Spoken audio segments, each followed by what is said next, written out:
In today's video, I'm going to teach you how to use Arc Tool in Figma. The Arc Tool in Figma is a fantastic feature, allowing you to easily create segments of circles, pie charts, and intricate ring shapes from a simple ellipse. It's incredibly versatile for UI design elements like progress indicators, donut charts, or even decorative graphic elements, significantly speeding up your workflow and expanding creative possibilities. While it might seem like a minor detail, mastering this tool can open up many new design avenues. Let's get started with the very first step, which is to add an ellipse to your canvas. To do this, head over to the toolbar at the top of your Figma interface. Click on the Shape Tools drop-down, usually showing the Rectangle tool, and then select the Ellipse tool. The keyboard shortcut O also works as a quick way to select it. Once selected, click and drag anywhere on your canvas to draw an ellipse. For a perfect circular shape, remember to hold down the Shift key while dragging to maintain equal width and height. A perfect circle often provides a better starting point for the Arc tool, but it works equally well with any squashed ellipse too.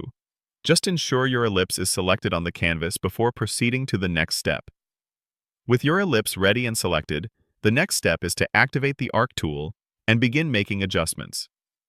You'll notice a small circular handle appear directly on the bounding box of your ellipse.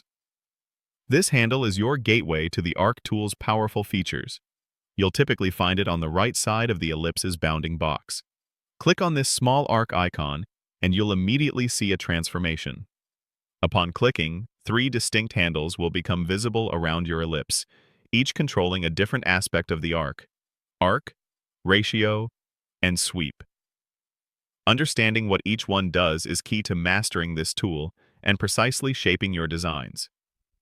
First, let's explore the arc handle. This handle controls the starting and ending points of your arc along the circumference of the ellipse. Imagine your ellipse as a clock face. By dragging this handle, you can define exactly where your arc segment begins and where it terminates. It dictates the angular range of your segment, allowing you to create anything from a small sliver to a nearly complete circle simply by dragging it clockwise or counterclockwise. Next, we have the ratio handle. This is the inner circular handle that appears when you activate the Arc tool. The ratio handle allows you to adjust the inner radius of your arc. By dragging it inwards, you create a hollow center, effectively transforming your segment into a ring or a donut shape. Conversely, dragging it outwards will fill the center, making it a solid pie slice again. This is incredibly useful for creating hollow progress rings, defining the thickness of circular segments, or designing unique donut charts. Finally, there's the sweep handle. The sweep handle controls the total angular extent of the arc. Think of it as adjusting how much of the circle is filled, or the overall size of the segment. By dragging this handle, you can expand or contract the arc segment. For instance, if you want a perfect half circle, you would adjust the sweep to cover 180 degrees. If you're designing a progress bar, this handle is what you'll primarily use to indicate completion percentages. Experimenting with these 3 handles allows for a huge range of possibilities, from intricate pie charts and elegant progress indicators to unique brand logos or simple cutout shapes.